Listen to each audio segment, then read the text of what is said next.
Listener supported. WNYC Studios.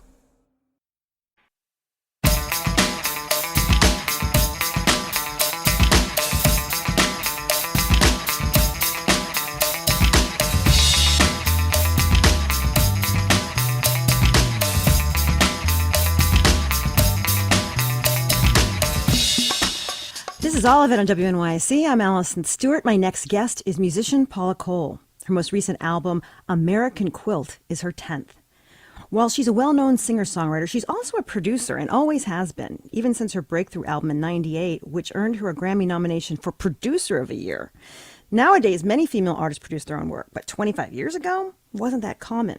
In fact, Cole was only the third woman to be nominated for that award. Last time Paula visited us, it was for an album of original work, but today we'll talk about the collection of songs she's interpreting on the new record. The album features Appalachian folk tunes and blues standards with a little bit of jazz sensibility to round it out. Check it out.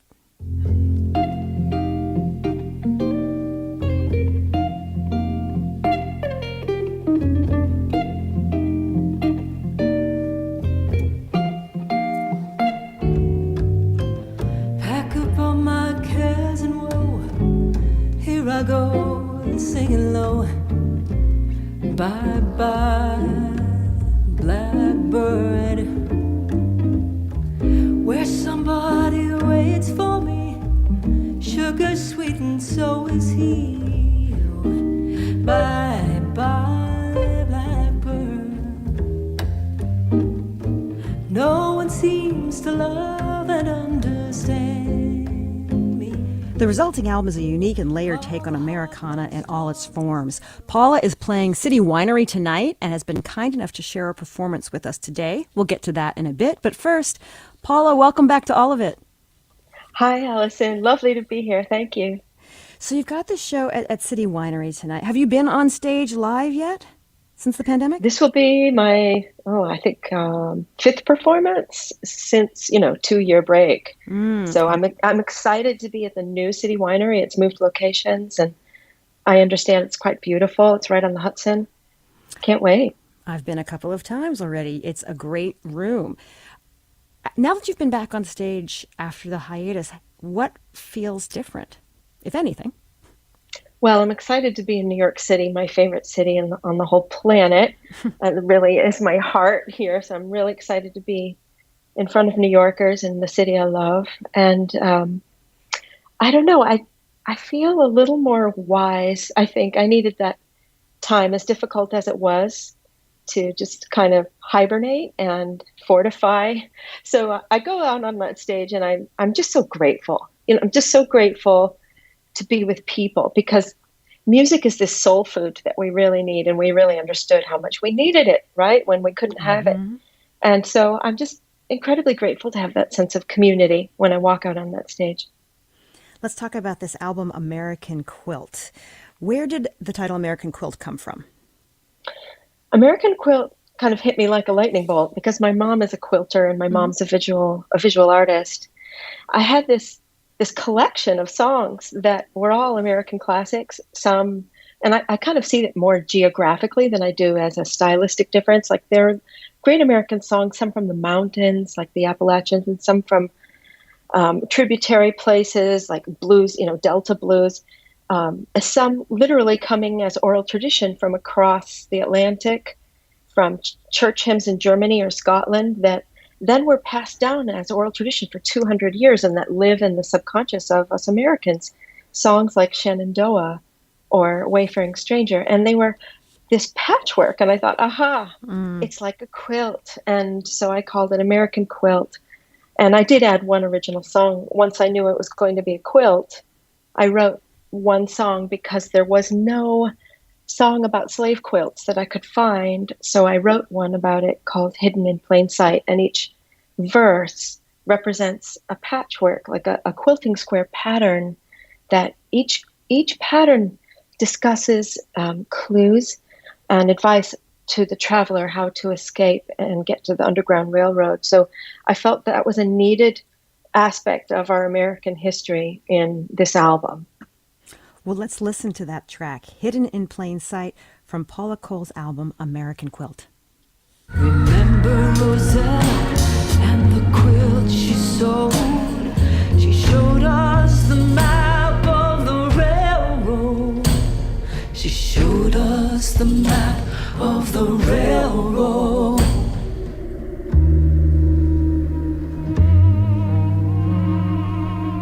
Rosella hangs the laundry out to dry. She hangs 10 quilts one at a time. Memorize the pattern to make your way to the other side, to Canada, to steal away. To the other side, to Canada, to steal away. That's Hidden in Plain Sight from Paula Cole's new album, American Quilt. Paula, I have to tell you something. This is such an amazing coincidence. Yesterday on our show, we had an older African-American artist. She's been making art for 50 years. Her name is Dinga McCann, and she's got a new show down on the Bowery. And she does multimedia and quilting, and it's called In Plain Sight. Wow. Oh, wow. Just had to tell you that. I thought you'd appreciate that. Oh, that's beautiful. I'd love to see her show. You should definitely check it out if you get a chance. It's up for a while, so when you come back through town. On your website's page about this album, you talk about how you came to the order of the tracks, and it took you months to come up with the sequencing. So what was going on? What were you listening for? What was taking so long? What were you thinking about? This is the perfectionist in me. I know, and I take great care with sequencing. I find it extremely important. It's like, strap in, you're going on a journey, especially if you're going to put on vinyl or a CD. Like those formats are really different experiences. So I made one sequence for the CD and vinyl and a different one for the online experience, because they really are different consciousnesses, in my opinion. So I let the tracks, when I'm thinking about sequence, I let the tracks shuffle, and I'll go about my chores in the house and I'll listen. And when something sounds really good, like a tail into a head sounds really good, I'll go make a note, and then it becomes this sculpture almost, and it tells the story, the listener of the story. And that's what it is, because I care so much about that. What, in the terms of when you think about your care and you think about the way you want to interpret these songs, for some people know them quite well. They might have a meaning already attached to them. What's your goal when you interpret these pieces, as opposed to when you're sharing and shaping the songs that you have written? Right. I think overall my intention was to honor the masters that have shaped me, the masters that I love so dearly, and shed light on my influences. Everything from my own family. I grew up in a musical family. We barely got in the FM radio signal because we were at the tip of an island in New England, up on Cape Ann in Massachusetts. I grew up in Rockport, Massachusetts, which is like the perfect storm, next to Gloucester. Mm-hmm. I grew up with fishing families, but we didn't get the radio. My parents didn't have very many albums, but my dad was a professional musician on weekends. He played bass in a polka band when I was a little kid, and he was on his own albums, and he made music in the house. He would play Duke Ellington on the piano. He would play guitar, folk songs on guitar. He could play upright bass, just kind of everything. And so what I learned was that music was self-made and it was joyful. So I went about learning music by not hearing the same music that everyone heard when they were young. I got to the Beatles when I was in my 20s, and I kind of went about it like Chauncey Gardiner and being there like an ingenue, stumbling upon everything and kind of joyfully putting it together. And I've always been difficult to categorize. I've never fit into a box, and it used to make me crazy that I couldn't be defined or held to any one genre. But now I think in the long run, it's really good. Like, I'm just Paula Cole. I'm just me. And time will tell. And I've ingested all this beautiful music from my dad, folk songs, blues. I go back to Bessie Smith, Mm-hmm. Bessie Smith, she could be put in a folk category, a blues category, a jazz category, an Americana category. So many different categories. And she's a mother. It's like the rivers flow from Bessie. And she has informed a lot of the music on this album, as has Emmylou Harris. I dedicate in my heart Wayfaring Stranger to her. I understand she really was important to you in getting you to stick with music, and you'd taken some time off to raise your daughter, I believe, and she Yes. really encouraged you to not worry about being in categories, just to come back and keep working. Yes. I love I love Emmylou Harris for that. She was very motherly to me. It kind of deepened my hiatus when I was taking time off. I was caring for my daughter. We were living in New York City. Sky was going to preschool and kindergarten here. I felt a little bit traumatized by the music business, which is a very patriarchal situation to be in, and it's hard. And my career hadn't gone the way that I envisioned. I wanted a more slow career that lasted a long time, and it was very like up and down, very quick for me. And I think I was despairing about that. I met Emmylou in Nashville. We played a beautiful singer-songwriter in the round, kind of typical of Nashville, together. And I mentioned that I wanted to leave the music business. She could tell my heart was down on the ground. And she just looked me in the eyes and like said, you can't quit. You're too talented. You're too gifted. You can't quit. It just happened too fast. And she said, I'm lucky. For me, I've had this nice, even plateau. But, when I heard that and she put it into a greater context for me, I think of her words often, and I take the path of the tortoise, and I have faith and persistence and more patience about taking it slowly, and that time will be my friend, and that people will come back to my music and understand and put it all together. I'm currently making my 12th album now.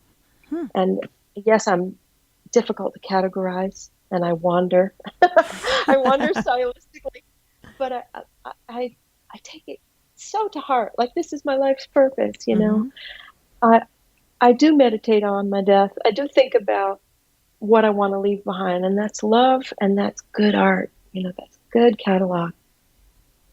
My guest is Paula Cole. The name of her most recent album is American Quilt. I want to play another track from the album. This is God's Gonna Cut You Down. Let's listen. Go tell that long-tongued liar, go tell that midnight rider, tell the gambler, rambler, backbiter, tell him God Almighty's gonna cut him down. And run on for a long time, run on for a long time, run on for a long time. Sooner or later gotta cut you down, sooner or later gotta cut you down. Go tell that long-tongued liar, go tell that midnight rider, tell the rambler, the gambler, the backbiter, tell him that God's gonna cut him down, tell him that God's gonna cut him down. So what we did there is we had the Odetta version, the Johnny Cash version, and then your version.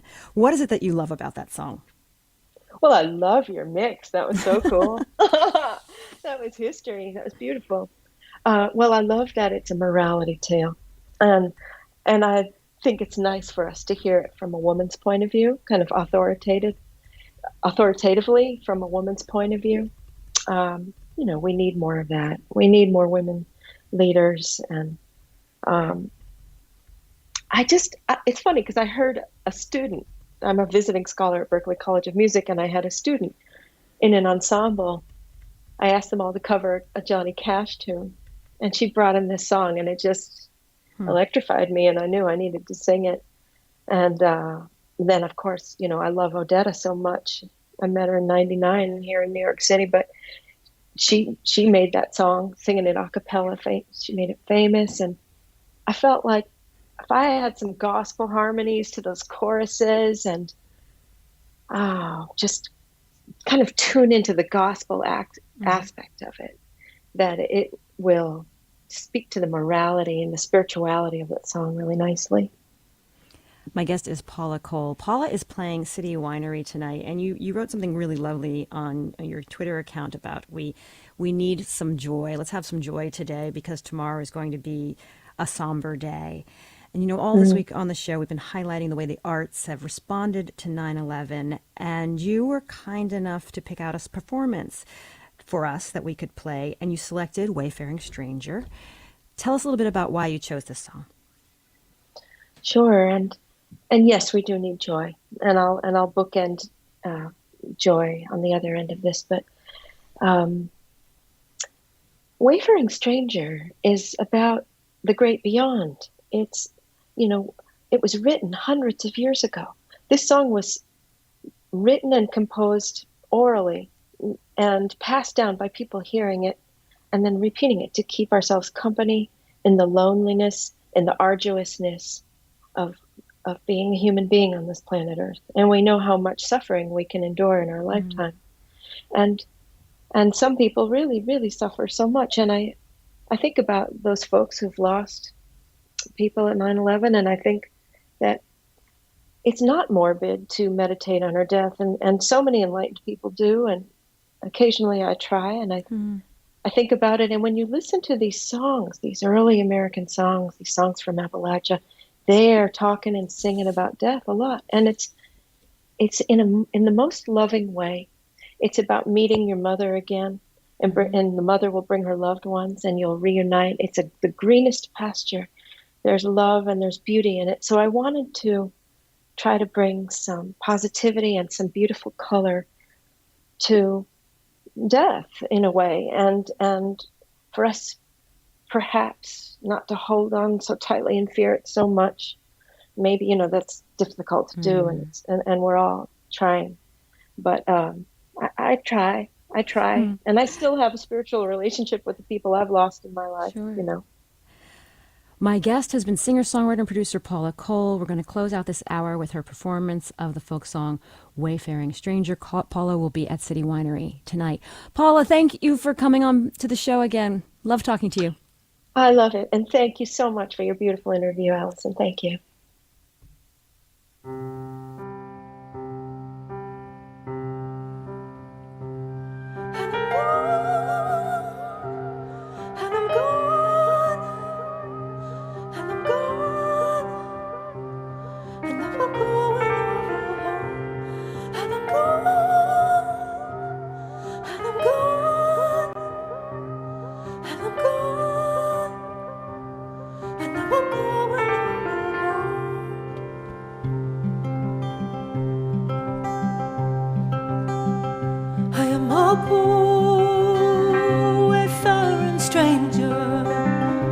Traveling through this world below, there is no sickness, no toil, no danger in that bright land to which I go.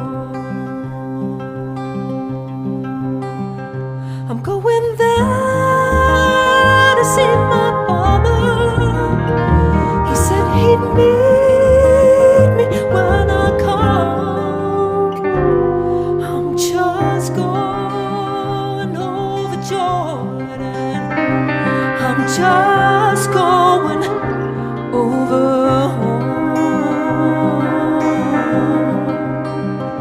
I know bright clouds will gather round me. I know my way is rough and steep, but beauty is fields arise before me, and God's redeemed their virtues keep. I'm going there to see my mother. She said she'd meet me when I come. 20 years ago, the September 11th terrorist attacks changed the world.